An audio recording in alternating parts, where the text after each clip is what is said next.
When you think of professional basketball, there's likely a few things that come to mind: money, luxury, fame, and lifestyle. And while that is true for the top 1% of overseas basketball players, for many players, you will encounter a lot of difficulties. So today I want to pull back the curtain and show you guys something that is rarely discussed in the overseas basketball community: the dark side of professional hoops. First evil thing about overseas basketball has to be the money. From everything that I've gathered from talking to hundreds of players, coaches, agents, and media throughout the world, the average overseas basketball player is going to make approximately $700 to $2,000 during their career. Now, for some of you, that's going to be a shocker right off the bat. You likely had no idea that you would be making such low salaries playing professional basketball. But that is the reality in overseas basketball. And the reason why I say money is evil in this instance is because these low salaries, which have become so normalized in overseas basketball, creates an entire environment of exploitation for players, where owners and coaches have all the power and players have no power at all, at least at the beginning of their careers. So what you end up seeing is players coming to these countries playing for cents, pennies, and basically nothing at all. I've known many players who have played for free, players who have played for 200 euros a month, players who have spent thousands of dollars in academies, in tryouts, in flights, and then they're bankrolling 300 a month. They're literally not even making a return on investments for their first year, their second year, and maybe even their third year. Because the thing is, when you start at such a low salary range, let's say you start at $200 a month, it is very hard for you to go up from that baseline because you've established a market baseline in the overseas market. So if you play for $200, all the teams are going to know that he or she is playing for $200. And the problem with that is that you're assuming that because if you have a good season and if you ball out, that they're going to increase their salary range from 200 and then maybe I'll make a leap to 1,000 or I'll make a leap to 1,500 the next season. Because if they know that you'll play for 200, you'll probably play the next season for 400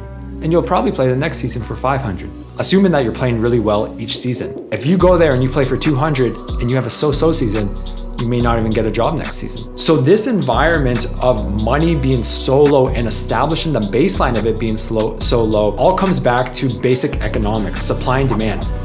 There are so many players who want to play professional basketball, who want to play overseas basketball, and there's only so many jobs out there in the marketplace. And for that reason, owners and teams have all the power always. Now, the third most evil thing about overseas basketball is the selfishness. Money changes everything. And in overseas basketball, everyone is trying to level up. Everyone is trying to chase that six-figure contract or the highest salary they can possibly achieve. And the reality is that a lot of regions and markets and leagues in the world actually favor people with good stats, not necessarily winning players, but players who have actually produced good stats. So if you look at like the Middle East, Africa, Latin America, some parts of Asia, they will really prioritize players who have great film, great stats, and great connections. So because everybody in these markets know this, a lot of people actually have a more selfish angle and more selfish slant to their game because they know that they're going to be rewarded in this way. And it's super different, especially if you've grown up or if you've played in the North American college basketball system.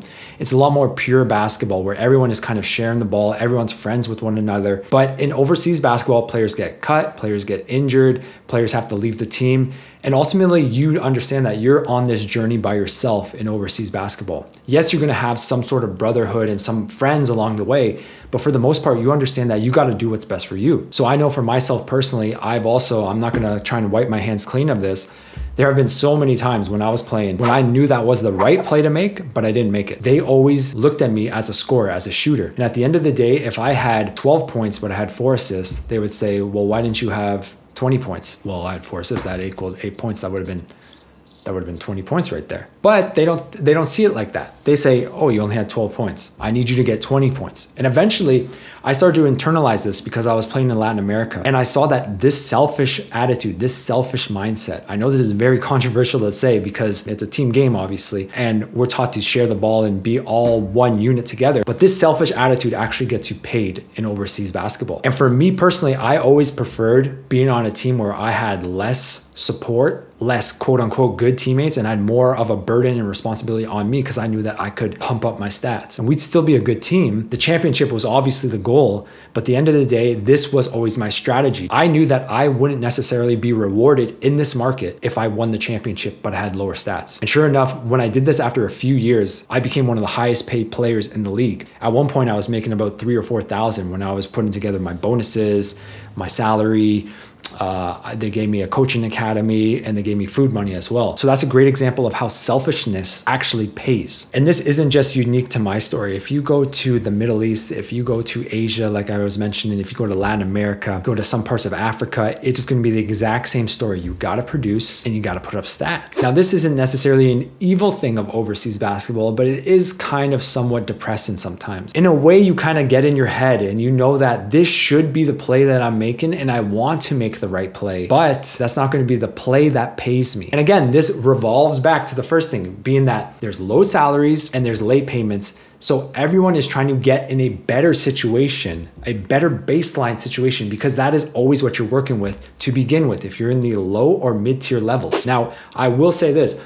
The one exception, Europe, you're really going to be playing a lot of team ball. They don't actually reward selfish players in that way, but that's a whole nother situation altogether because if you're playing in low level Europe, good luck because the salaries are going to be horrendous in lower level Europe. So Europe doesn't necessarily adopt this selfish mindset, but then the trade-off is salaries are really bad. And the other exception to that, I will say, is in Australia. So if you play in somewhere like the NBL 1, Darwin, Tasmania, they're going to be a lot more team-based environments where you're going to share the ball, you're going to play a lot more as a unit. Number 3, though, I would say is the selfishness of overseas basketball. It can be a draining experience depending on where you are and where you play. Now, the 4th most evil thing is that you are absolutely at their mercy. When you're playing overseas, there's likely gonna be one or more likely multiple times when you need to actually contact and get your team to do something for you because you don't know what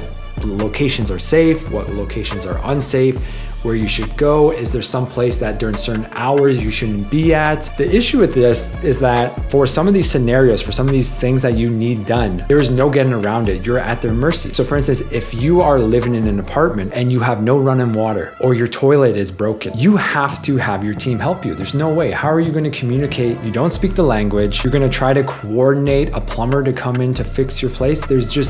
It's just very difficult to do. I know when I was personally in Germany, I had to put a cell phone chip into my cell phone, and it was one of the most complicated processes I've ever seen for a cell phone. First, you had to get the chip, then you had to show your passport, then you had to FaceTime with someone in German so that they could know that you're a real person. Then you had to repeat certain phrases to them, and then they walked you through a step-by-step process. In total, it took about an hour. It was unbelievable. I had my teammate do it with me because there's absolutely no way I could have ever done this on my own. So there's certain scenarios that you can't actually just dance around. And on the surface, you would think there's nothing really wrong with this because obviously the team signed you for a reason. They think that you're a good player. They think you're going to contribute to the club. You're going to give wins, put up good stats. So they want to help you. They want to help you get into the environment, ingratiate yourself into the environment as best as possible. This isn't always the case. So I've seen this many times. If you start losing games, if you start complaining, if you start trying to keep your team accountable for things that they said in the contract itself, suddenly that help and that helping hand that they were previously given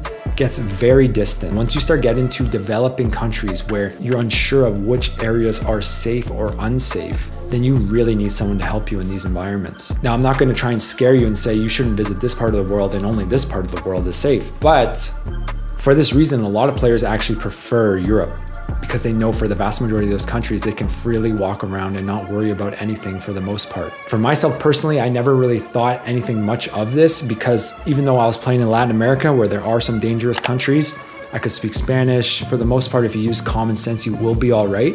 But definitely there is an adjustment period. So you have to be aware of this, and you have to be aware that sometimes these teams and these clubs and these managers absolutely abuse their power. And the fifth most evil thing of overseas basketball is the aftermath. Now, obviously there are a lot of great things about overseas basketball. Otherwise, I wouldn't have played it for so long. And other players wouldn't be playing it either. But this absolutely has to be addressed in the community. Many players, they go through their overseas basketball careers developing no other skills at all. So essentially all they will do is play, work out, train, party. And while on the surface, this does seem like it would be like a great rock star type of lifestyle, there are a lot of repercussions and there are a lot of consequences that you have to deal with this. If you are only ever focused on playing overseas ball and being the best player you can be while also developing no other skills in life, what happens is you get to the end of the tunnel, the end of the road, and you are essentially lost. And I know this is very difficult or almost will maybe go on deaf ears for a lot of younger players who are 22, 23, 24, but you definitely have to prepare for the next stage of your career, the next stage of your life, because even the most established overseas players, they are only gonna be playing what, 10 years? And you still have so many years of your life afterwards. So it can be difficult in that next stage of your life because you focus so much singularly on one thing only. And that's being a player, that's being the best player that you can be. Now, the even more tragic side of this is that some players retire with zero money. Even though teams are paying for their accommodations, even though teams are paying them really well. I've seen players who make up to 10,000 and they're living paycheck to paycheck. What you wanna do with overseas is actually leverage the benefits of it. The benefits of they're paying for everything. They're paying for your housing, they're paying for your flights. The benefit of you being able to leverage your name and being able to create an academy or a business or some other business model through basketball. The leverage of them giving you so much free time during the day so you can create something else while you're also playing overseas. And in that way, you can actually create and find your other skill while you're playing, and then just boom, you're on to the next stage of your life with flying colors. But the issue is that a lot of players actually do not commit to this at all. They don't even think about it.